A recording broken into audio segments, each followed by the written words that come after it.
Well, welcome everyone. It is excellent to see you here this evening. We've just been in here just chatting over things before we all start, and we just had a counter on there saying there was 299 people in the waiting room, and I've just been watching it just slowly kick down as you come into this meeting this evening. I can see that we have 13 pages worth of people all eager to hear from us this evening. So thank you for coming along from wherever you are in the world. As I now understand it, this has become a global webinar all of a sudden. So thank you all for coming along. I will wait a few minutes just as we continue together. But to start with, if you've got any questions for any of our speakers tonight, please do use the chat function. We will be listening and taking those questions in, and we'll take that during our Q&A section later on. But yeah, so please send in your questions using the chat function.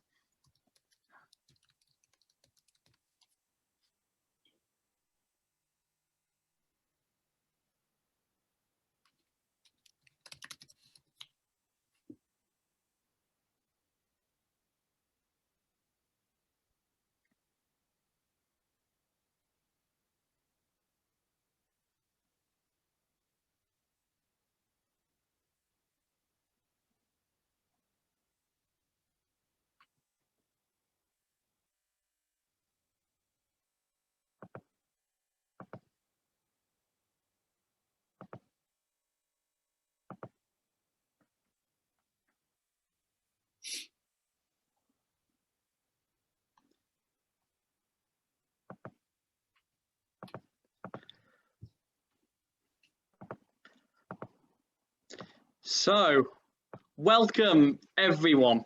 It is a pleasure to join you this evening. Wherever you are in the world, you are most welcome here. My name is Michael Pryke. I am chair of the Methodist Zero Carbon Group, and I shall be your guide this evening as we explore the climate emergency, COP26, and fossil fuel divestment.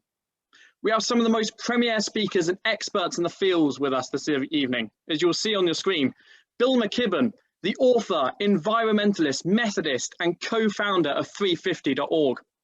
Mark Campanale, the founder and executive chair of Carbon Tracker. James Buchanan, the Bright Now campaign manager at Operation Noah. Martha Rand, vice chair of the Methodist Zero Carbon Group, a young Methodist and climate activist from Cumbria. And Sheridan Pangeli, the vice chair of the Methodist Zero Carbon Group.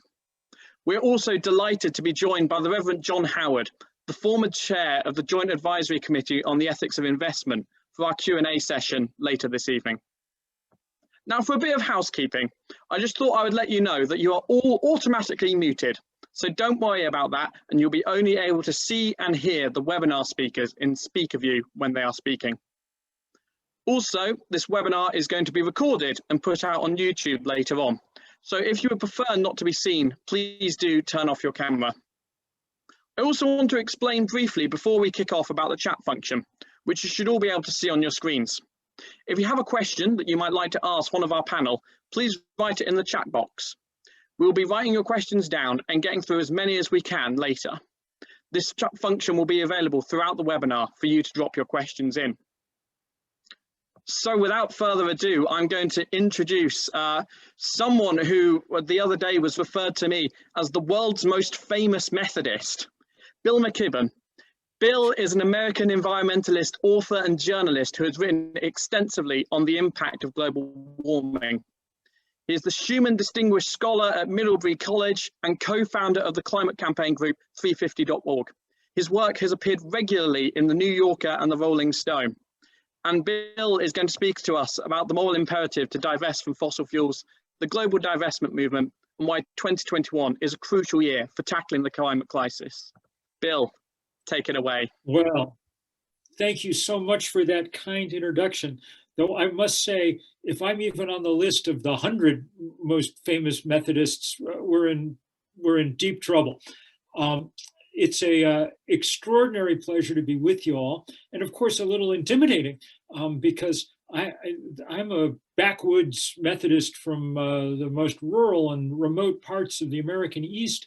The Methodist churches that I've spent my life in, are tiny. So and I'm not a theologian, and I'm not a minister. The highest I ever rose in the Methodist hierarchy was Sunday school teacher. And in our churches, they're so small that really the only qualification for Sunday school teacher is if you can take a tea towel and on Christmas Eve turn a 8-year-old into a Palestinian shepherd, then you're pretty much in, you know. And so I'm very cognizant of the fact that this is a great opportunity to speak to the center and the birthplace of Methodism. I remember once going to visit Methodist Hall there in London, and if it wasn't quite as ornate as Westminster Abbey across the street, it had nonetheless this deep sense of history and of all the things that had transpired there, and was, to me, very, very powerful. So it really is a great pleasure. And to give a special shout out to my old friend, Malcolm Brady, who retired recently as the head of Methodism in East Anglia. And just to say that I've been thinking of him. Let me bring you up to date just very briefly on where we are with climate change and on the fight against it. I did write the first book about all this way back in 1989 when I was in my 20s.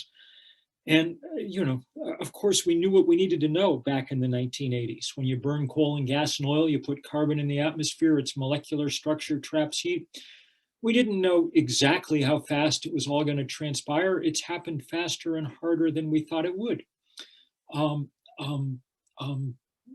You know, now I guess a way of saying it is, if the good Lord was speaking with the still small voice that Wesley encountered 30 years ago about environmental devastation, now the good Lord has decided to speak somewhat more loudly. And as we look out the window around the world every day now, we see the dramatic effects of what we're doing to the planet. Had 2020 not been the year of the pandemic, it would have been the year of the conflagration. From the extraordinary blazes in Australia at the beginning of last year through the insane wildfires across vast swaths of Siberia all summer, fires that are still burning underneath the snow because they've gotten into the peat that underlies, the carbon-rich peat that underlies so much of that area, to the titanic fires of California and the west coast of the United States, to the fires that managed to destroy a quarter of the world's largest wetland, the Pantanal, on the border of Brazil and Argentina and Uruguay. It was the year where we had more storms in the North Atlantic, more hurricanes than we'd ever in the Atlantic than we'd ever seen before. And the last two of those storms in November, because we by that time reached the Greek alphabet in our storm naming system, Eta and Iota, managed to crash into Central America and there demonstrate, as usual, the iron law of climate change, that the less you did to cause it, the sooner and the harder you are hit. We think that Honduras endured damage equivalent to 40% of its GDP. By contrast, in my country, the worst storm we've ever seen, Hurricane Katrina, did damage equivalent to about 1% of our GDP. So for those of us who profess a love for our neighbors, it is well past time to be going to work with everything that we have. And that's what the divestment movement is about. It's not the only tactic that people are using, and many of us work in many other parts of this as well. You know, I've been off to jail trying to stop pipelines, and we work hard to build support for renewable energy, and on and on and on. But divestment has emerged as one of the most important and distinctive parts of this fight over the last decade. I will say that it has gone much better than we thought it would, when a couple of us, really great shout out to my very dear friend and colleague Naomi Klein, who helped me kind of dream this up a decade ago, gone much better than we thought it would. We had modeled it on the work that people had done around apartheid in South Africa a generation ago. And we checked with Desmond Tutu, who told us, yes, please do this again. Climate change is the human rights challenge of our time. And so we went to work. And at this point, that work has produced what's probably the largest corporate campaign in history. We're at $15 trillion now in endowments and portfolios that have divested in part or in whole from fossil fuel. And you know who these people are. I mean, in educational institutions, it means places like Oxford and Cambridge, or the University of California system, biggest public education system in the world, or many of the schools in the Ivy League. In the world of commerce, it means places like the New York State and New York City pension funds closing in on $500 billion between them that have made the decision that they don't want to be invested in fossil fuel. It means the Norwegian Sovereign Wealth Fund, largest pool of investment capital on planet Earth, most of it made from North Sea oil, but now understanding that they need to take a new direction. It means the Rockefeller family, the original oil fortune, divesting from fossil fuel.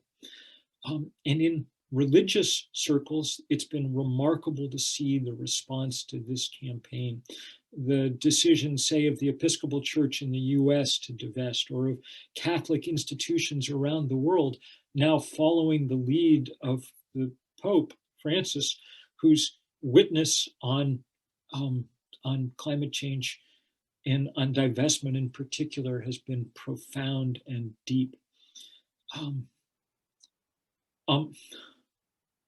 It's been beautiful to watch that happen.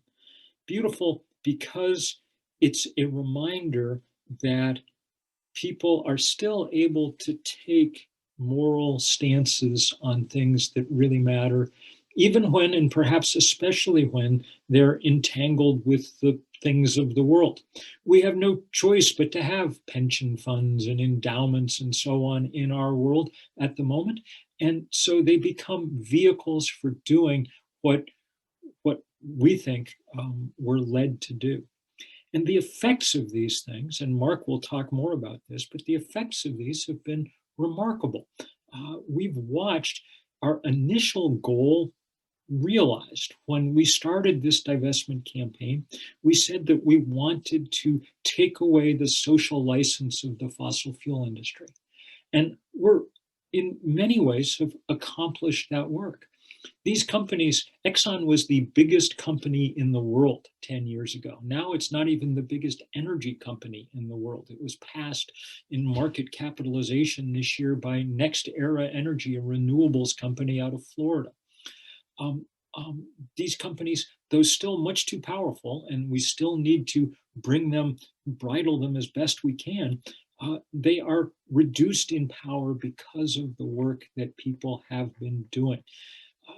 In America, we have, there's a famous stock picker who comes on TV every night, a man named Jim Cramer, and he devoted 2 nights last year to explaining why no one should try to make money in oil stocks anymore, because this divestment thing was just getting too big. There were too many people who'd decided not to do this. And that is a reminder of what we've learned also over the decade, which is that there is a profound financial argument for divesting as well. I'm not going to make it as strongly because I don't think it's as important for people who are following, who are trying to follow the Gospels. But I think it's important anyway, simply to say that those who have divested have done well because of it. And not surprisingly, the fossil fuel industry is under siege from 2 directions. One is a giant movement that is pointing out that its product is destroying creation. And the other are the engineers who have in the last decade dropped the price of solar power and wind power by 90% and are now producing the same product, energy, just cheaper and cleaner. So it should not surprise us that the fossil fuel industry is tanking, is not producing returns for people. That said, it remains the single biggest obstacle to what we need, which is incredibly swift progress on climate change. The fossil fuel industry is fighting a last-ditch effort to extend their business model a few more decades. Everyone knows that in 50 years we will run the planet on sun and wind because it's free. But if it takes us 50 years to get there, then the planet we run on sun and wind will be a broken planet. We have to move much faster than our political and economic systems find convenient. And that means we need to continue to reduce the power of the fossil fuel industry in every way we can. And there is no way more important than divesting and sending the powerful signal, the powerful moral signal that that action sends, especially when it comes from people of faith and from people acting out of a moral witness. I am so grateful to you all who have been making this case for a decade and doing it with extraordinary clarity. All the people involved in this, from Operation Noah, from every place else, have done a spectacular job. And it's been beautiful to watch this entire crescendo across the United Kingdom around divestment. Let me end just by saying that not only have we reached the point where more than half the colleges and universities in the UK have divested from fossil fuel, and not only have we reached the place where earlier this year, the Queen's financial advisor announced that she too is beginning to sell her fossil fuel stocks and divest. We reached the point yesterday when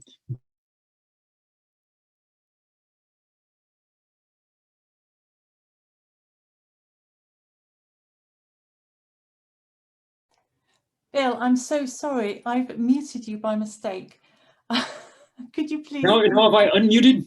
Am I back in? Yes, you are. Okay. Look, I completely understand the impulse to shut me up, and I will shut myself up in seconds. But let me just say, I was just saying, not only has the Queen divested at this point, and started to, and half the colleges and universities in the UK, but we learned yesterday that Bill Gates has divested his foundation and his personal holdings from fossil fuel. And I just want to say that the credit for that, a lot of it goes to The Guardian and to everybody else who 4 or 5 years ago helped in that big campaign about the Gates Foundation and divestment. A real shout out to Alan Rusbridger and everybody who worked on that. Just to say, no place in the world has done more around this issue than the British Isles. And we could not be more grateful for the leadership that's happened there. And I just take it as makes me so happy to see Methodists in particular at the front of this fight and making this case. This is about who we are at the most definitional level. We can't be people who are trying to profit off the wreckage of the planet. We've got to be the people who are saying, no, a new day is coming, and we want so much to be a part of that new day. Thank you, Bill, and thank you for what you're saying. It is an absolute honor to be able to kind of sit at your feet and listen to you saying there, and kind of thank you for all that you've done.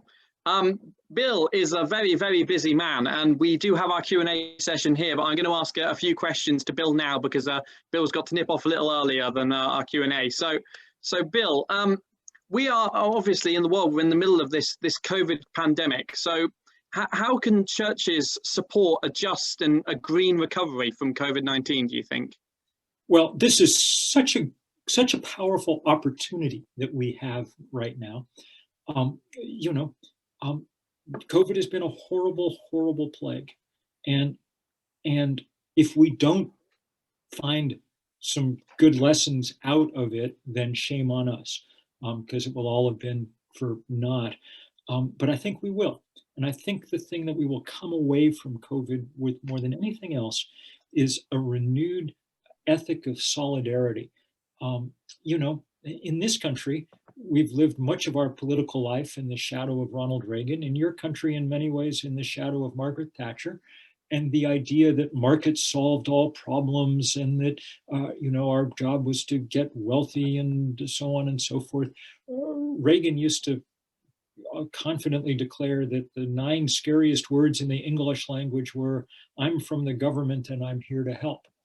But those are not, turns out that the scariest words are things like, "We've run out of ventilators," or, "The hillside behind your house is on fire now," and you can't solve those without real solidarity, and that's what we have a chance at coming out of COVID.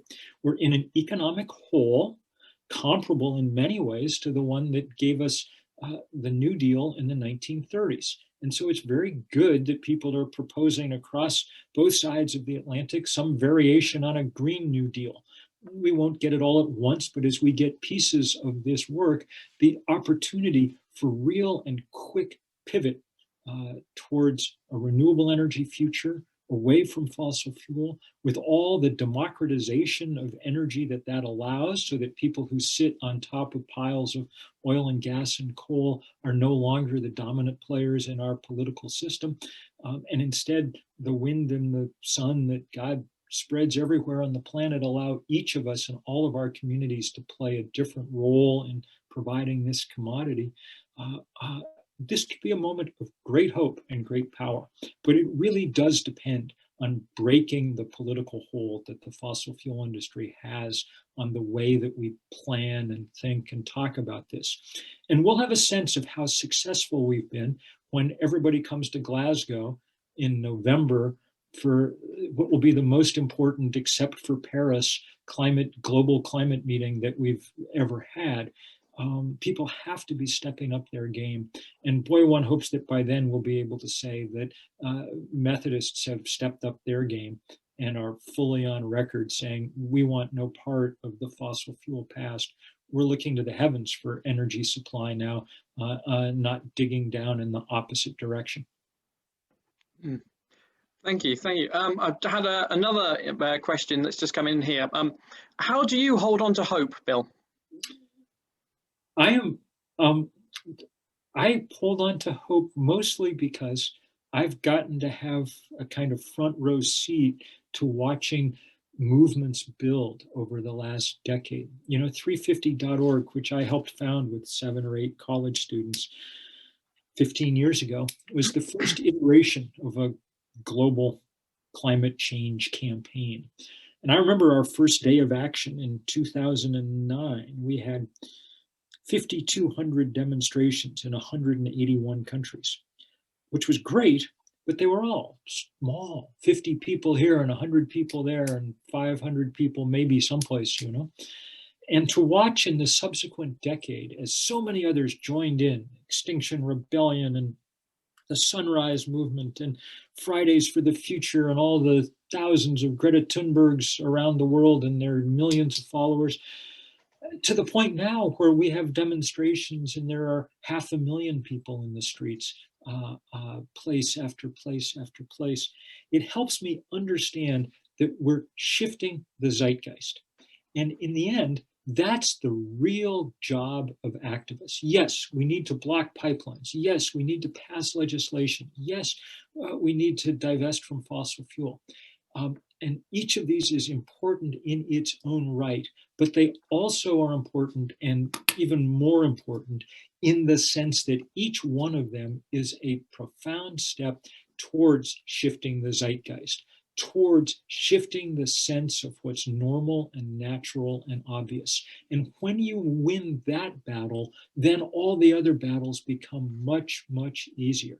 We're seeing that right now in the States, It's not like Joe Biden is a profoundly different person than he was 12 years ago when the Obama administration was starting, It's that the world around him has shifted and that there are now huge numbers of people understanding that we need to make change. And that shift in the zeitgeist, which, one way to think of it in theological terms is the Holy Spirit at work, that is what allows us to make progress, perhaps at the pace that we're going. Now, I'm no Pollyanna about this.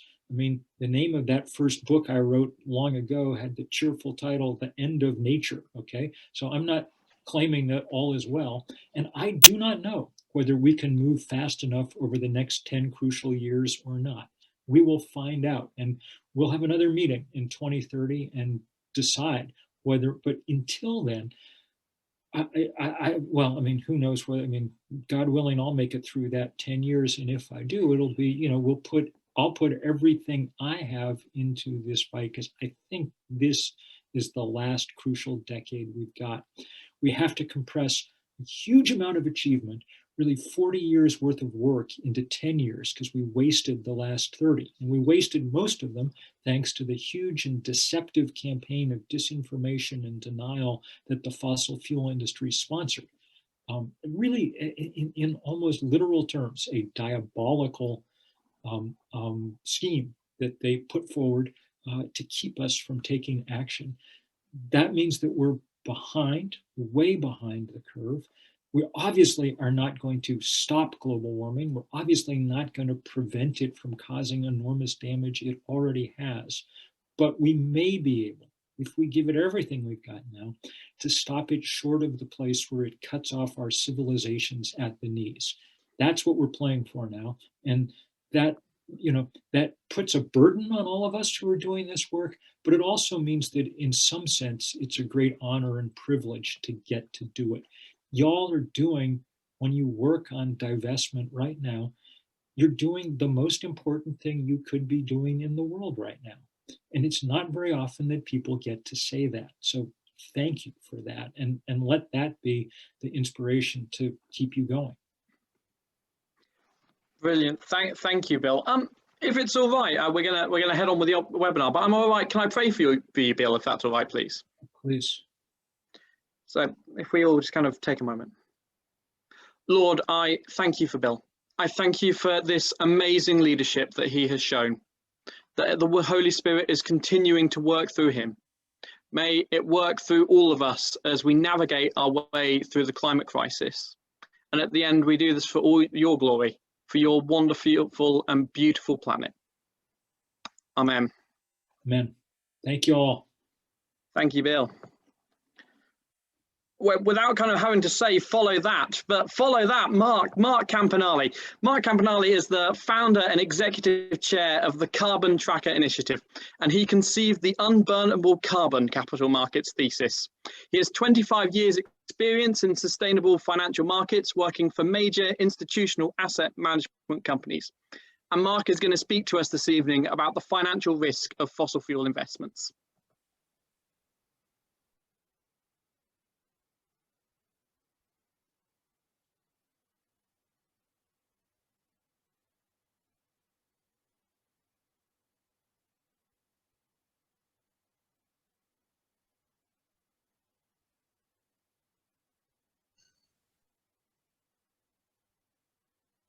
Muted. Thanks, Bill. That's a terrific introduction, and thank you for your leadership. And I think without the work that you did in the Rolling Stone magazine, Global Warming's Terrifying New Math, the original ideas behind the numbers, which I'm going to summarize today, they would never have seen the light of day. And the divestment movement has without doubt brought this to the fore for two reasons. The challenge we face, as you pointed out, is the size and the influence and the power of the fossil fuel industry. But the good news, and I want to go into the numbers in the presentation, the good news is that clean energy technology, science, innovation, really the academic institutions have been researching renewables and bringing the technology to the market, means that there's a real chance that we can see this transition happen in this lifetime. So in the short while I'm going to speak, everything I want to say is summarized in this one slide. So if you forget everything else and just look at these points, these are the ones which I want to say. That firstly, that the climate science tells us that there's a finite amount of CO2 that can be released to the atmosphere. I'll briefly talk about that. The reason why this is a financial issue is because of the billions and the trillions tied up in coal, oil and gas, and that these ecological limits run the risk that companies such as the Exxons and the Shells cannot execute their plan. And this presents the threat of destroying value for investors, which is the area that I'm most concerned about. But as the good news is that the falling cost of clean energy really makes us at a tipping point where this is not just a moral imperative, but also a financial one. And there's been a strong case over the many years, certainly since the Rockefellers divested, that there's a compelling financial case for divestment. And then the last point, I will use a few esoteric economic slides, but to make the point, well, if the world's energy system and transportation system in particular is still dominated by fossil fuels, how come anybody that's been invested in these companies have lost, you know, a third to a half of their money in the last year or two? And I want to run into the reasons why that has happened. So just to summarize a little bit about the science, most of the CO2 that's in the atmosphere has been released in the last 50 years. So what you can see in front of you is 3 lines. It's got the gas, the coal, and the oil. And it's just really the last 50 years, it's the industrialization of emerging economies, Asia and China in particular, that's seen the release. What we don't know is the consequences of releasing that amount of carbon dioxide in such a narrow period of time. We've got the highest concentrations now of CO2 that have been seen for some 400,000 years. And we've done it literally in the blink of an eye. What are the consequences? We're still working those ones out. And people tell me, well, Mark, how extensive is the problem? And what you're going to see here, there's 2 things you're seeing here. The vertical columns in the red are the proven reserves of coal, oil, and gas. And the horizontal lines, which are running along the bottom, is the remaining carbon budget, how much we can release to the atmosphere associated with 1.5 degrees and 2 degrees. And this slide simply tells you the story that there's 7 times more fossil fuels out there than we can possibly burn to stay well below 2 degrees. So very simply making the point, most of this has to remain in the ground, which is why the announcement of companies recently, even Shell, you know, this week, last week, to continue to invest in more fossil fuel extraction kind of beggars belief. Then what we've already found has to stay in the ground. And really, this is the challenge all of us, anybody who's an investor in these kinds of companies, has to answer. So what did Carbon Tracker do that was a little bit different to everyone else? My organization, we're a non-profit financial think tank. Most of us, including myself and the 30 of my colleagues' backgrounds are in financial markets, either working for an investment bank or a fund management company. All I did with my 2 other colleagues is attach all those coal, oil and gas reserves to stock exchanges. So what you've got here, these little bubbles from our first carbon bubble report, is just those listed companies, the Shells and the Exxons and the Glencores, and said, if you think of climate through a financial lens, it tells you that the 2-3 financial centers that have the biggest challenge, one is London, the other is New York, and to an extent also Russia and Beijing.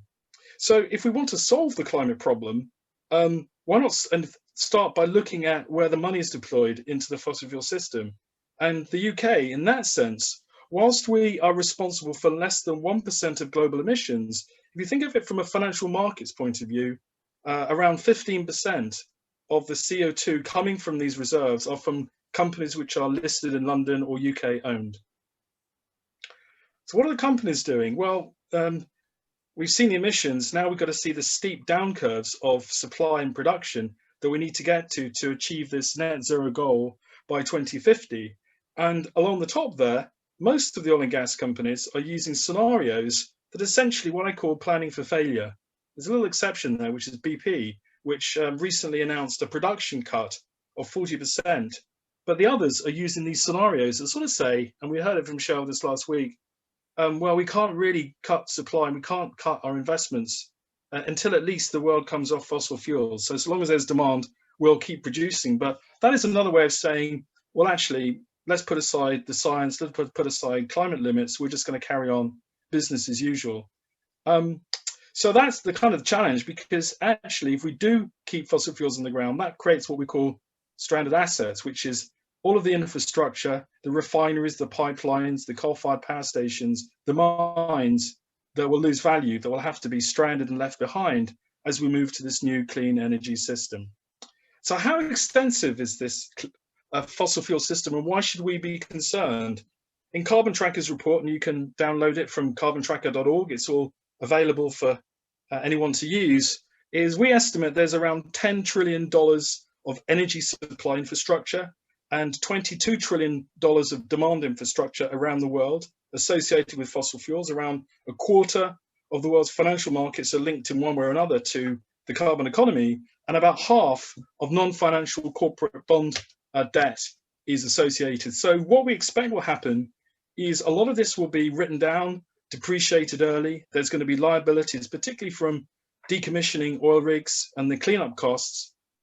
Can the existing companies pivot their businesses? Can they deal with it now? And all of that, when taken together and thinking that we have to make the shift in the next 10, 15, 20 years, that's a lot of write-downs. And to put that into context, that's about 4 to 5 times greater than the financial crisis of 07 or 08. And how ready are investors to pass through these write-downs that will indeed affect their portfolios? And this, to us, is the major financial challenge that we face. So why is this a financial issue? And I've nicked this slide. Those of you who've seen this before, it's because I've borrowed it from Bloomberg and Goldman's. It's making an economic point, which is today, oil and gas prices around $60 a barrel. And the way economists and bankers think of this, they think of all the thousands of projects, tens of thousands of oil and gas projects around the world, which is represented by that blue line. Each of them has a different cost of production. So we know the Saudis just have to sort of sink a yard below ground, and you found something. In Europe, we're going to have to go up into the Arctic, the North Sea, as the Norwegians and others are doing, to find oil. So everyone has a different cost of production. So all the way up the top there, some places it costs $150 a barrel to get the stuff out of the ground. All the way down at the bottom on the left, you've got it's at $10, $20 a barrel to get out of the ground. What is this slide trying to say? It's saying that anybody that's on the right of that horizontal bar, remembering this is when oil was at $70 a barrel, is not making money. If it costs you $80 a barrel to get the oil out of the ground and the market price is 60, that's a negative return. And there's financial consequences. And when oil was at $20 a barrel, as we saw last year, move that vertical bar all the way to the left, no one was making money. And that was one of the principal reasons why we saw a collapse in the valuation of so many of those oil and gas companies. Now, if we look at that, there's another way of looking at that blue line, and that's to think in terms of a carbon budget, cumulative carbon dioxide. And what we can say is all those high cost producers that we saw around the world, they're really at risk. They've no chance, even in a 3-degree scenario, of ever bringing their oil to market. And the survivors, all those there on the left. And so we can actually break down companies which some of you could be invested in, ones which you will know about, the Shells and the BPs, and actually think of them, how many projects which are not viable. So the Carbon Tracker, what we did is we modeled different scenarios, the IEA's below 2 degrees scenario. What are the cutoff points? How much production can we produce associated with 1.5? Is very, very little, all the way over there on the left. And then we said, how many of those big public companies that appear in pension funds and endowments and your personal pension, how many of them have projects will actually have no chance of producing? And we've published all that. And that's what those numbers and bars and names there on the right of the screen. I can't spend too much time on it, but it's simply to make the point. So many of these companies are going to have to leave most of their assets behind.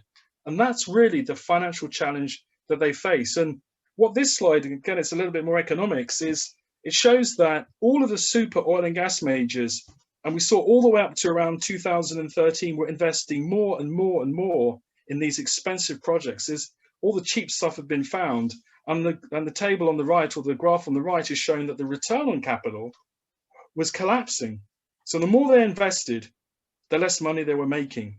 And this, at a time of the energy transition, is not a great place to be, which is why so many of these companies have been borrowing from the banks to pay their dividends. Everyone says, oh, we need these companies, the BPs, to pay our dividends, for us to get our income. But where do they get the money to pay the dividends from? Not from making money from their industry. They've been borrowing to pay their dividends. So I want to just turn now to something that Bill said earlier. So we've got a situation of the fossil fuel industry in crisis. The oil and gas industry is borrowing money to pay dividends, and they're investing in more. And Shell's announcement, remember, 88% of the remaining capital expenditure is on more fossil fuels. There's even more for most of the other oil majors. So that's the context. And against the background, the good news is that the price of these competing technologies have been falling every year. For every doubling of production of solar and wind, the price has been dropping by 20%, such that for solar PV, the price has dropped 94% since 2008. And this means that actually for the first time, I think it's the first time you've got a technology which you can replace the existing incumbent technology. You don't need to use burn a fuel to move from A to B. You can use electricity. You don't need to burn coal to heat your home. You can use renewables and battery storage. And this really is the challenge the industry faces. And let's look at electric vehicles for a minute. Just a few years ago, as this is trying to show here, the industry was an expensive toy for the rich. But now with mass purchase by fleet ownership and most importantly, cost parity, within a year or so, it's going to be as cheap to buy an electric vehicle as it is to the traditional internal combustion engine. And there you've got that crossover point between the red and that grey, that all of a sudden, this is going to be something that consumers will want to own, will want to purchase, and will lead to a rapid adoption rate. So as I move towards the end of my slides, I said there's some economic theory in here, which is how come Tesla, which is doing really rather well with the sales of its products, is worth more than all of the traditional motor car manufacturers put together. Now, why is that? And the reason is that investors, markets, move ahead of where things are in the economy because they price the future, they discount the future to today. So look, what you're looking at today on the slide here is this question of volume. People are saying, well, 90% of vehicles or 95% of vehicles are still internal combustion engine. So therefore, is only when 50% of vehicles will be electric will we sell our shares. Well, actually what this shows is that shares and the share prices move way before volume changes. And we saw that with Tesla, and we saw it with Amazon. Why was Amazon, with 1/10 of the sales of Walmart, worth 10 times more than Walmart? Well, it's because that was 10 years ago. It was because today it's become the giant that we know is dominating the economy. And it's because markets, investors discount the future. And that's simply that by the time volume peaks, as in the peak in the use of, say, fossil fuels for power or for transportation, the share price has already fallen a long way. And that's really the history of the last few years of how markets have moved rapidly. So this shows you a graph of the share price performance of the Bloomberg World Coal Index, which is the red along the bottom, the European Utilities Index, which is the grey, and then the Oil Services Index, which is that kind of greeny blue color, versus the traditional market, which is the S&P. And if I didn't have something in the way of me speaking, let me just move this. And this other one shows you the percentage share of the S&P made up of energy stocks, which has gone from 15% of the value of the market, say 10 years ago, to just less than 3%. And what that reflects is the collapse in the value of the traditional fossil fuel sector and the rise of the technology markets. And in this slide, I'm down to the last couple of slides, I'm making a slightly different point, which is that global coal demand peaked in 2013, but by the time that in 2013, that demand was only 2% off its historical peak, the share price of the coal stocks had lost 90% of their value. And by the time the International Energy Agency said, oh, I think coal demand has peaked, investors had lost nearly all their money. So what we're building here is this argument that actually, if you want to protect capital, protect the value of your fund, you need to understand the trends that are affecting companies in your portfolio.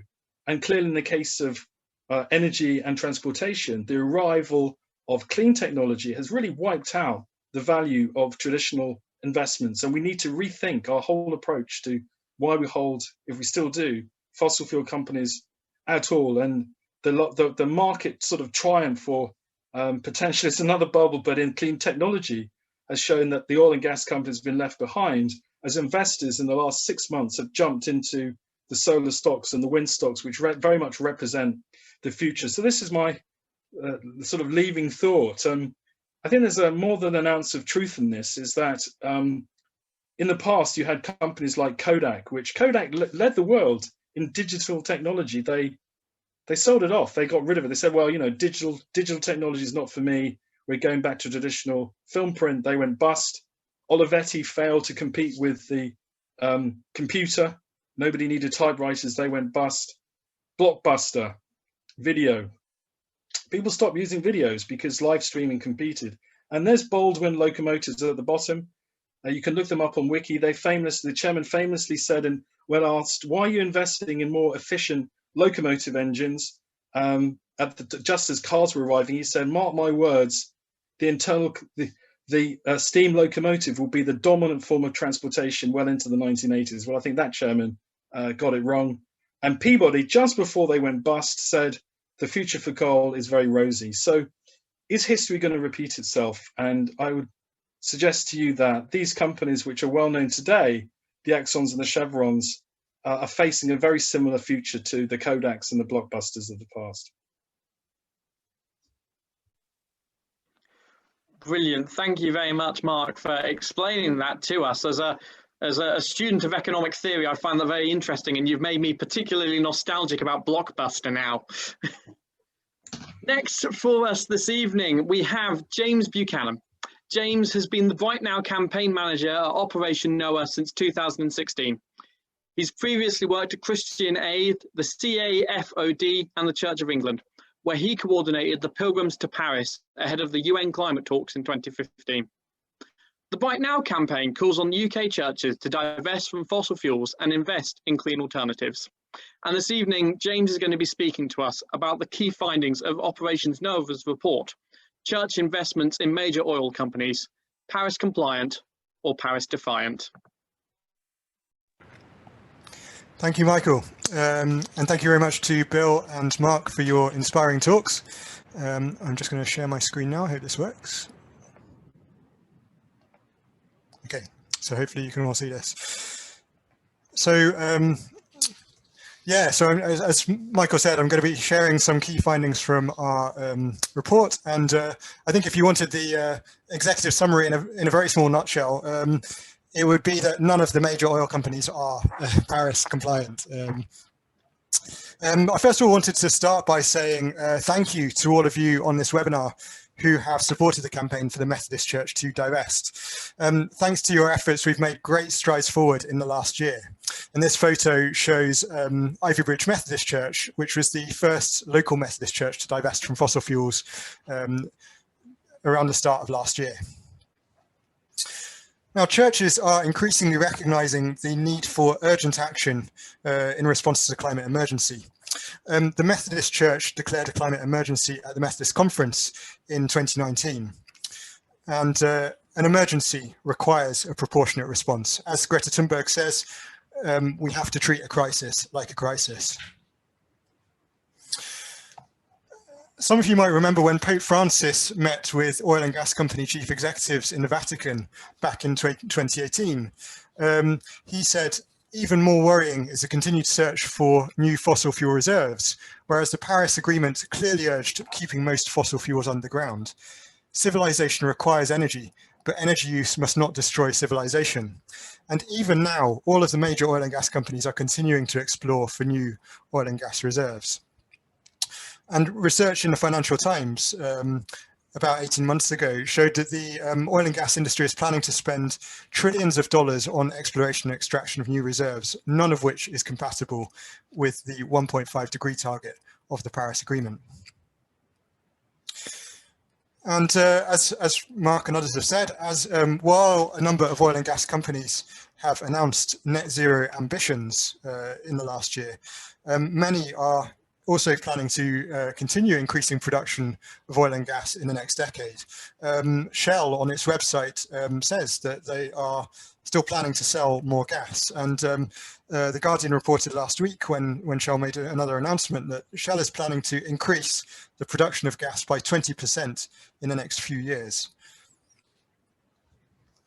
I think when you look at the advertising of a lot of these companies, you could have the impression that they're quickly becoming renewable energy companies. And yet, as Influence Map has shown, oil and gas companies plan to spend an average of just 3% of their capital expenditure on low carbon projects in 2019, meaning that 97% was going towards new oil and gas exploration and extraction. And a question that we're often asked is, does divestment work? And in fact, even the oil companies themselves have said it. This quote is from Shell's annual report in 2018. They said, some groups are pressuring certain investors to divest their investments in fossil fuel companies. If this were to continue, it could have a material adverse effect on the price of our securities and our ability to access equity capital markets. So in other words, it makes it more expensive for oil and gas companies to continue exploring and extracting new fossil fuel reserves. Now, one thing that's quite exciting that's happened in the last few years is that there's an increasing number of fossil-free funds available. In other words, funds that don't invest in fossil fuel companies. One example being Epworth Investment Management, which is a subsidiary of the Central Finance Board of the Methodist Church, launched the Climate Stewardship Fund in May last year, which excludes investment in fossil fuel companies.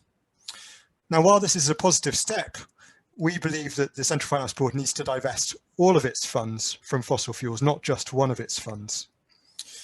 And of course, as a charity, we can't provide financial advice, but this just illustrates that there are an increasing number of options available for your local church, Methodist circuit or district to consider if you're looking to divest from fossil fuels. Mark has already spoken about the financial risk of fossil fuel investments, and a growing number of investors are now dropping fossil fuel investments for financial reasons.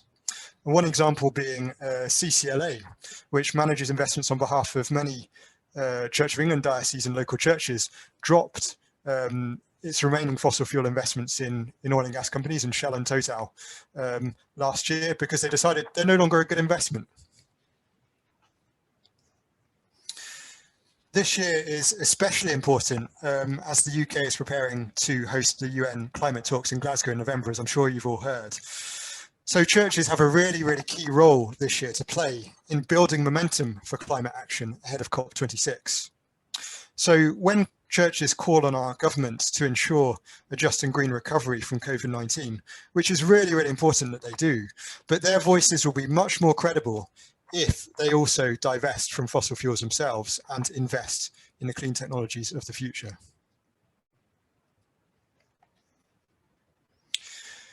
Together with our friends at the Global Catholic Climate Movement, the World Council of Churches, Green Anglicans and Green Faith, we at Operation Noah have organised a series of global divestment announcements for faith organisations in recent years. And in May 2020, 42 faith organisations from 14 different countries, including 21 organisations from the UK, announced their commitment to divest from fossil fuels. And there is a Divest Your Church step-by-step guide on the Bright Now website, which I believe will go into the chat box now, and which Buchanan will explain a bit further later on, my colleague Buchanan.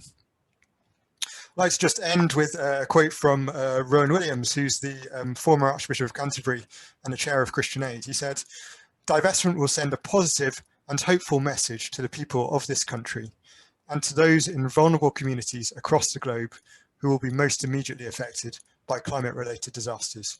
So thanks all for listening, and looking forward to the discussion later on. Brilliant, and thank you, James, for all that you and Operation Noah have been doing. Now we're going to hear from Martha. Martha is the Vice Chair of Methodist Zero Carbon Group, and Martha was first aware of the climate crisis when her nan missed her 6th birthday to walk from Huddersfield to London for a climate march. Now 18, Martha is studying for her A-levels and has an offer to study engineering at Cambridge University, to which I think we can all pass our absolute congratulations on to her. She hopes to work towards a career in sustainable technology. Martha is also a Methodist youth rep and attended the Methodist conference in 2020, where she proposed a notice of motion on divestment. Martha is going to talk to us this evening about responding to the climate emergency for the new generations of Methodists. Thank you, Michael. In 2020, We Are Tear Fund and Youthscape, two Christian charities, conducted a research project called Burning Down the House, surveying 630 young Christians in the UK on their thoughts about the climate, the church, and their faith. While I would encourage you to read the full research, which should be posted in the chat sometime soon, I would like to discuss the three headlines from their survey today. The first key finding is that 90% of those who took part in the survey were concerned about the climate crisis. In the last few years, we have seen the school climate strikes, inspired by Greta Thunberg, taking the world by storm, as young people have expressed their concern for the planet. And why shouldn't we be concerned? The evidence that we are rapidly damaging the Earth's carefully balanced climate has existed since before we were born, and has reached the point where it is unequivocally staring us in the face. It may be hard to think back that far, but 2020 started with devastating wildfires in Australia. 2020 also gave us record-breaking summers, including temperatures of 38 degrees Celsius in the Arctic. And 2020 ended in the UK with flooding across the country. Even COVID-19, which continues to turn our lives upside down on a regular basis, is a symptom of the way that we are mistreating the Earth. Yet the science shows this trend will only get worse unless we take drastic action. We are close to passing many tipping points affecting factors such as sea level, global temperatures, and precious ecosystems like rainforests. If triggered, these tipping points will create positive feedback loops, where the damage that we have created causes yet more damage, locking in irreversible climate change. And the forecasts for my lifetime are damning. In just 10 years' time, when I am not yet 30, the coastline around Morecambe Bay, where I currently live, could be unrecognisable, with huge swathes of some local towns being lost to the sea. And my local area is not alone. All of the world's coastlines will be affected, including the fens in the west of England, where 37% of England's fruit and vegetables are currently grown. Yet, when young people were asked in the survey if their churches are doing enough about the climate crisis, just 1 in 10 agreed.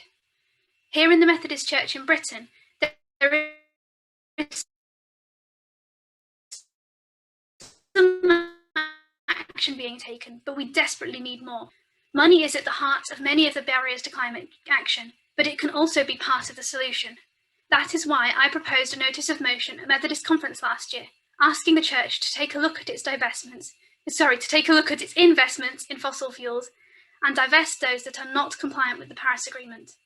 I don't want to go into too much detail about why divestment is important, as this has already been covered in great detail. But what have I learned from the experience? I have learned that while too many people are cautious about stepping away from the status quo, standing up for what you believe in can be incredibly powerful. When the notice of motion was passed to Methodist Council, I was invited to present to the Council in a consultation solely on the issue of divestment. Although we are yet to see how the Joint Advisory Committee on the Ethics of Investment will respond, it has at the very least continued to amplify the conversation we need to be having about our investments in fossil fuels, and shown that we will continue to put pressure on the Central Finance Board until action is taken to move our money in line with our faith and our concern for the planet. Of course, divestment is not the only area we need to act in. For example, many of our church buildings, due to their age, are incredibly inefficient to heat, and I believe we should be investing in improving our buildings to be much more sustainable. And beyond the church, there is even more that we can do. While the time has passed for solving this huge problem by individual action alone, it is still important to try to reduce our individual consumption where possible, by the food we eat, the way we get around, the houses we live in, and much more. In addition, as individuals and as the church, we can put pressure on politicians to act by doing everything from signing petitions to taking part in civil disobedience. I believe that most of us have strengths that we can utilise in tackling the climate crisis. As you can probably tell, I have used my age as a tool to talk about this issue, and I have also chosen to use my passion and talent for maths and science, alongside the stage in life I find myself in, to pursue a career in engineering, where I hope I can through technology. But it doesn't have to be as big as a whole career, of course. In October 2019, my mum was able to use her position as a minister to join Christian Climate Action, the Christian wing of Extinction Rebellion, and be arrested at the October Rebellion in London. Those who are a little older or who are faith leaders can have a much more impact than younger people like myself when it comes to protest. And if I'm starting to scare you, it doesn't even have to be as drastic as being arrested.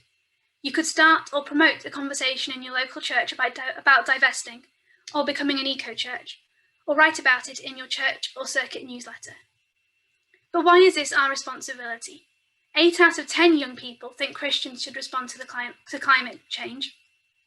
In the survey I mentioned earlier, what makes them think this? I believe we are called as a church to care for God's creation.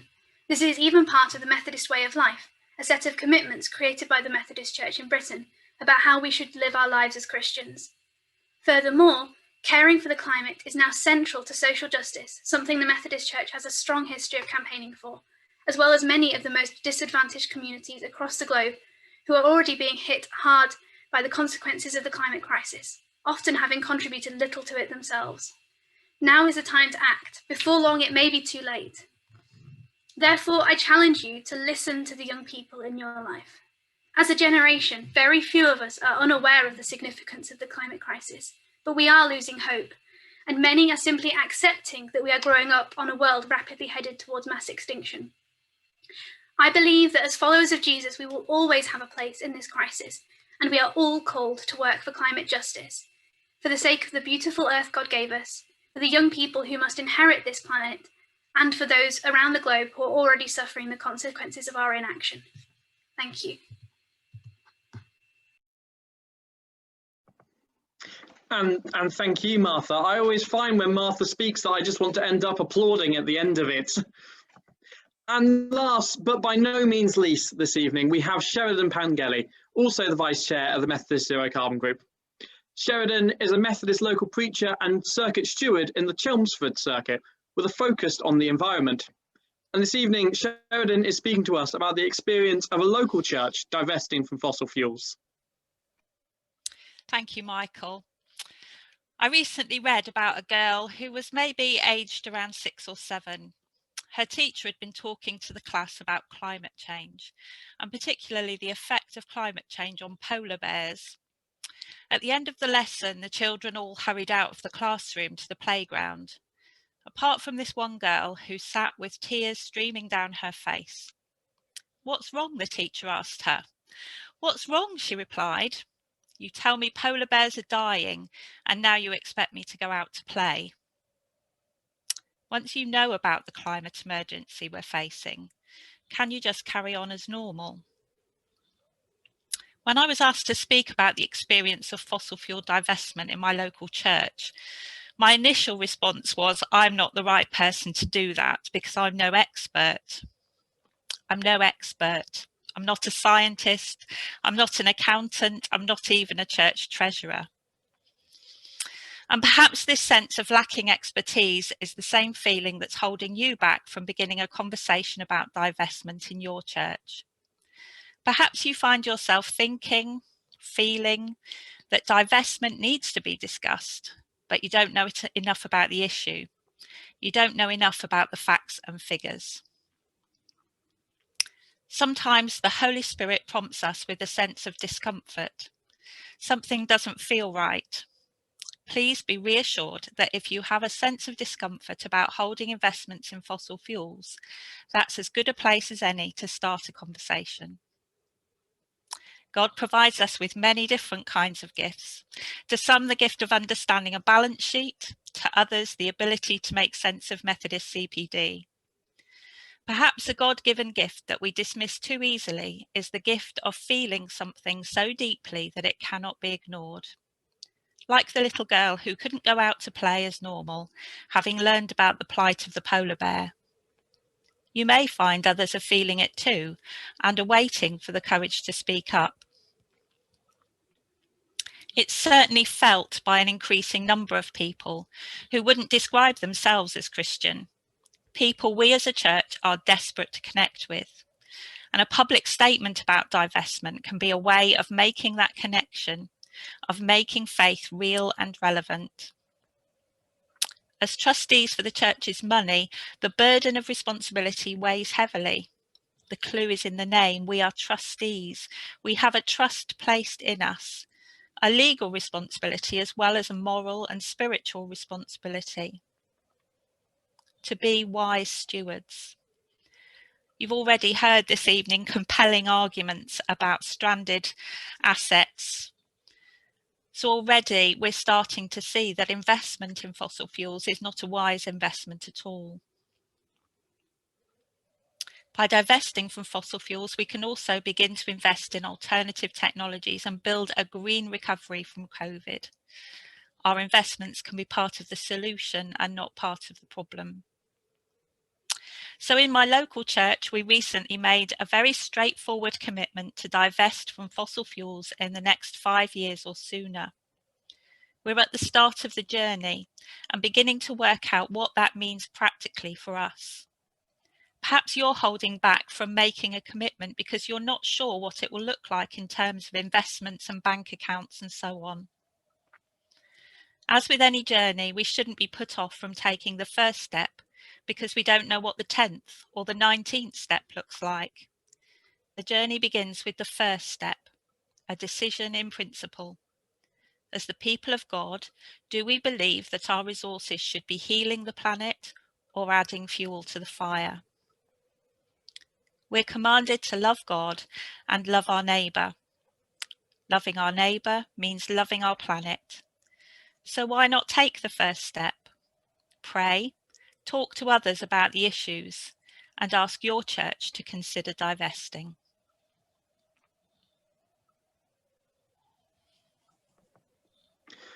Brilliant. Thank you very much, Sheridan, for sharing that experience with us. Later today, once this webinar has finished up, you'll all be receiving an email with a resource as the Methodist Zero Carbon Group we've been putting together, which is a very simple, easy, step-by-step guide for how you can encourage your church, your circuit, or your district to divest from fossil fuels. We're going to move into our Q&A section today of this webinar, and I'm delighted to introduce the Reverend John Howard, who is the former chair of JACI, the Joint Advisory Committee on the Ethics of Investment. This group advises on the ethics of the Methodist Church's investment strategy. John was also previously the district chair for the Wolverhampton and Shrewsbury district and seconded the notice of motion that Martha proposed on divestment to the Methodist Conference in 2020. So, John, I'm going to start our questioning by asking you, and what do you think the role of churches is in the climate crisis? Well, part of the role of the church must surely be to set an example. I mean, we've heard so much tonight already about the case for disinvesting, that there are financial reasons to do so. That, in my mind, shouldn't be the argument that the church is making. It's the ethical example that we need to establish. We have the opportunity of taking a lead. At least we did have the opportunity of taking the lead. My concern is increasingly we're getting to the stage where actually we're being led along by others outside of the church. And my gut feeling is that the church ought to be there at the forefront of this movement to set an example of disinvesting from fossil fuels as we recognise the damage that they're doing to the beauty of God's creation. How can we worship God and desecrate his creation? So I would want the church to set the example, and that would be predominantly what I would see as being the potential for the church in this field. Brilliant. Thank you very much, John. If I turn to you, James, as Operation Noah, how do churches divest from fossil fuel companies in practice, especially if your church maybe doesn't have any investments? Okay, so as Sheridan explained, the step that a church takes is making a commitment to divest from fossil fuels within a 5-year time frame. So obviously it doesn't need to be done overnight. But if a church doesn't currently have investments, then it can make a divestment commitment and commit not to invest in fossil fuels in the future, which would mean, for example, if a church received a legacy that had fossil fuel investments, then it would automatically sell those shares in fossil fuel companies because it had a policy not to invest in those companies. And you might think, well, my church doesn't really have much in the way of investments. We've got, you know, a few £1,000s, whatever it is, you know, what difference can we make with that? But it's actually about showing support for divestment and becoming part of the movement that is actually a really hugely important step that your church can take, you know, and that the church at all levels can take, you know, the church nationally, the church, your local church, and also your local Methodist circuit and district. And we're really hoping that many more Methodist churches, circuits and districts will make divestment commitments in the next few months. Brilliant, brilliant. Thanks, James. To Mark, to what extent does the attitude of people in the stock exchanges decide the future of any energy companies, in particularly whether fossil fuels or renewables? Yeah, that's a good question. The institutional shareholders, the people who look after our pensions and endowments, they play a huge role. It can't be underestimated. And about 2 years ago, I attended the sort of first meeting of what became known as Climate Action 100. It's a $52 trillion coalition. It's got a good website, Climate Action 100. $52 trillion is beginning to sound like real money. It's hugely influential. They're committed to challenge the world's top 200 publicly traded polluters that are in people's pension schemes. And what they're trying to do is really get each company to transform its business plan. And that's the kind of role that investors can play. But the other role that investors can play is actually decide what kind of future looks like. And one of the things that's happened with people that have committed to the Divest, Invest pledge is not just simply to divest fossil fuels, but to pledge to invest into the clean energy economy. And that's actually the real role of investors, in my view, is actually how you allocate capital. And it's interesting that one of the university endowments that divested, which was the Berkeley University Endowment in America, they divested around $1 billion. I mean, it's a very large endowment from fossil fuels, and they committed to make exactly the same investment into renewables. It was a one-for-one swap. And I think that's the kind of way we need to think, not just influence the companies you own, but to make better investment decisions, which are more about the kind of future that you want to have. Brilliant. Thank you, Mark. These kind of next questions are to any of the panel, so please just kind of chime in when you kind of can think of something. The world cannot just stop using fossil fuels overnight. We are in a transition phase. Can we in our churches divest from fossil fuel companies and still use fossil fuels ourselves, or is this hypocritical? Can I take that one? Please do, Martha. Yeah, so I think that is something that's brought up a lot around climate action is, are we hypocritical if we do one thing and don't do another? I know I've seen photos after Youth Climate Strike, some of which are actually fake, of litter or whatever left over. And yes, while it is important that we take every step that we can to decrease our impact on the climate, actually taking one step doesn't mean that we're hypocritical by not taking another. And sometimes we can't take those other steps. You know, sometimes we have to use fossil fuels. For example, depending on where you live, sometimes it is incredibly difficult to get around using on foot or by public transport, if you live in a rural area especially. So you have, at the moment, there isn't many options. But I think if we push forward on divestment and try and push forward at that greater level, the transition, then that will help enable people to move away from fossil fuels in their personal lives and in the lives of our churches. Brilliant. Another question, should we boycott goods from countries who pay scant regard to polluting the planet, especially if their carbon footprint is particularly large?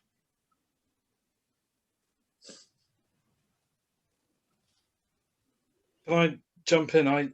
Yeah. I think the word boycott, there's an interesting discussion about the introduction of what's called cross-border taxes. It sounds a bit technical, but actually what's happening is that we've exported our pollution to Asia by getting rid of polluters in the Western economies. We've transferred the problem to another part of the world because their energy is cheaper. And so they're making products that use fossil fuels, and then we import them into this country. What our country, what the UK, the European Union and America are thinking of doing is introducing taxes to reflect the cost of the pollution involved in making these very, very cheap products, and then to bring that kind of employment back to economies which use clean energy. So I just sort of present that as another way of thinking about the issue. And yes, and thank you, Mark. Do you believe that Lynn White Jr. made a valid point when saying that Christianity holds some blame in the climate crisis?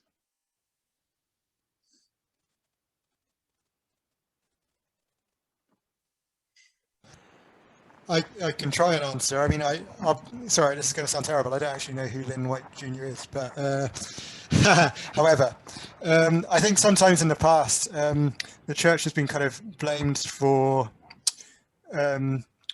perhaps almost being seen to give a license for, humanity having, if you like, domination over the earth. I think Genesis talks about, man having dominion, but I think increasingly, I think all of the churches, regardless of church denomination, have just recognized that we have a moral responsibility to take action on the climate crisis. And I think, as Bill said earlier on, I think it's inspiring to see, churches taking a lead in many ways on these issues. There's obviously further to go. So there's quite a bit further to go on the issue of divestment in the churches, but there are inspiring things happening. And I think obviously an important step is to see these issues as a fundamental part of our faith. Pope Francis, for example, talks about the need for an ecological conversion, and I think that's really, really crucial. John. Just to come in and back some of the things that James was saying, I mean, I think it's very easy for us to look back and say, oh yes, we were responsible for this and that in the past. The question is, what are we doing now? We can't do much about what we did in the past. That's happened. The important thing is to pick up where we are now and decisions that need to be made today about the transition that's taking place. So I would be perfectly comfortable with accepting that the church has responsibility for some of the things that have happened in the past. But that shouldn't stop me from action. That should actually spur me all the more into making sure that the decisions are made now in order to preserve the future of the planet. Absolutely, absolutely. Another one here. Are there any pressures we can bring to bear on national oil and gas companies, as they are also a big fossil fuel players? Mark.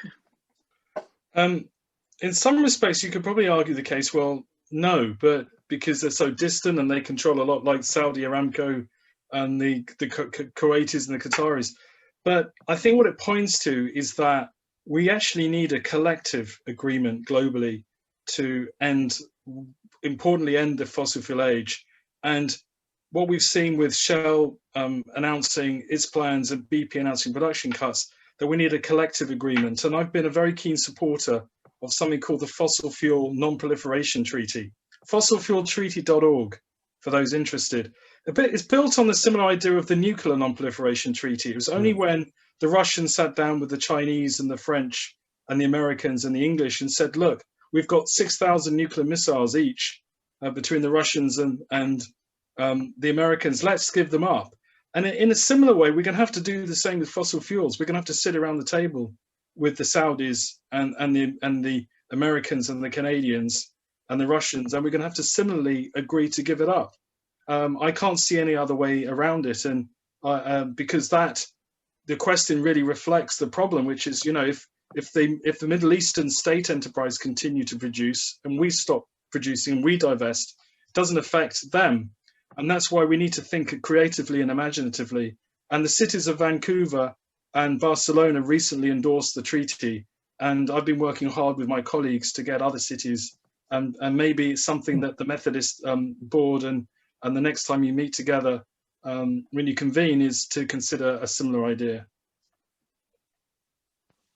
James. Just to add to that, there was an article, I can't remember, it may have been The Guardian a couple of years ago.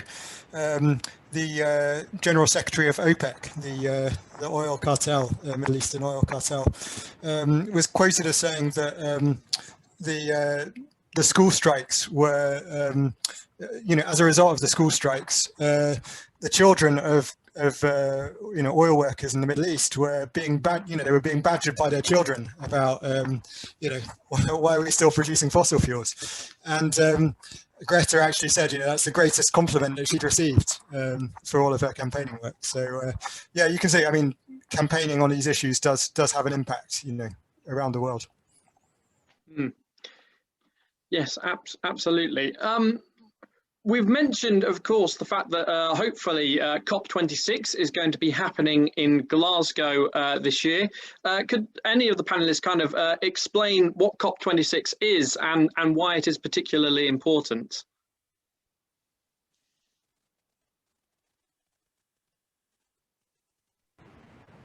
I'm happy to go again, but I don't know if anyone else would like to. Okay, so yeah, Martha, so COP26 is the COP26 is the UN climate talks. It was originally supposed to happen in November last year in 2020, but that was postponed due to COVID-19. And it's a chance for all the countries in the world. I think it's kind of been sort of billed as the sort of next step on from the Paris agreements that were made in 2015. And it's incredibly important for us to keep talking about this, especially as it's in our country, in the UK, and the Methodist Church has got 2 young adults who are employed to focus on work to do with COP26, and there's various other stuff going on in the Methodist Church to encourage children and young people to get involved. So I'd encourage you to get involved in that in your local churches as well. Can I just add an important thing to the COP and the discussions? Is that the Paris Agreement and the climate change negotiations don't mention fossil fuels anywhere in it.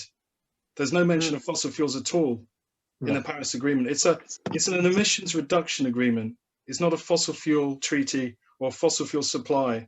And that's why the movement to divest fossil fuels has been so important, just to remind people that you can't deal with climate change until you've dealt with the fossil fuel industry. And part of this reflects the power and the influence of the fossil fuel industry, who turns up with their lobbyists to the COP. No wonder governments listen to them. They throw parties and receptions and lobby politicians. And that's why the movement and civil society turning up to what's called the Green Zone and having co-hosted events in Glasgow, as we hope will happen, to discuss divestment and how we can challenge the fossil fuel incumbency is just so important.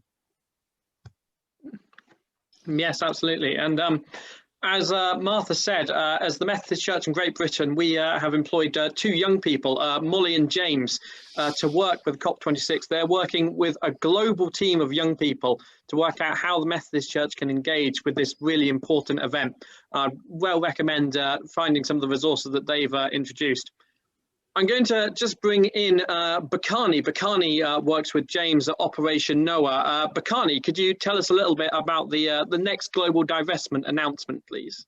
Absolutely. Thank you, first of all, to all our panelists and speakers today. This has been really, really brilliantly done. Thank you to our excellent chair as well for managing quite a lot of conversations so expertly and brilliantly.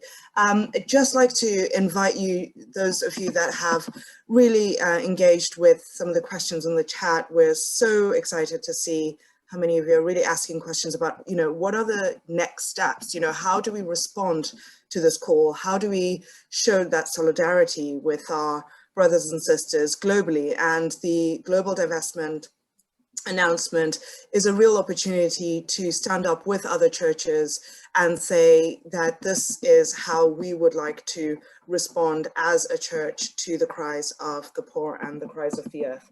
And my email has just been shared in the chat. If you would like any help helping your local church, your circuit or your district to be part of the global divestment announcement, it will be in May this year on the 17th. We're excited to have that date. Please do drop me an email and we can talk together about how you might have those initial parish council meetings, the resources and resolutions that you might want to propose.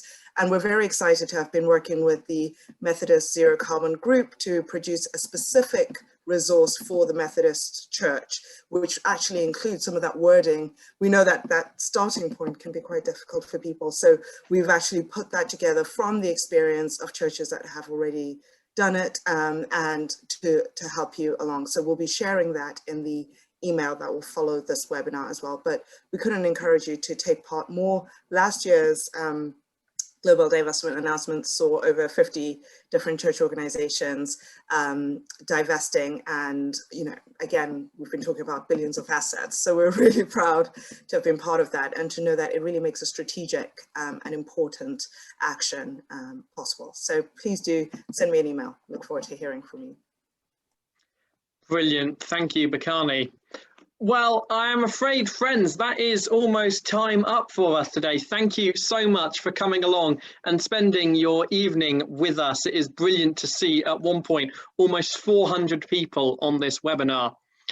I want to thank the various people who've kind of been helping us to put this webinar together. Our sponsors, Operation Noah Christian Aid, have been of a tremendous help to us, and thank you very much. And thank you all to our wonderful speakers who, I'm sure while you're muted, you'll be able to hear me, but absolutely deserve a round of applause. So very well done to all of our speakers. Thank you very much.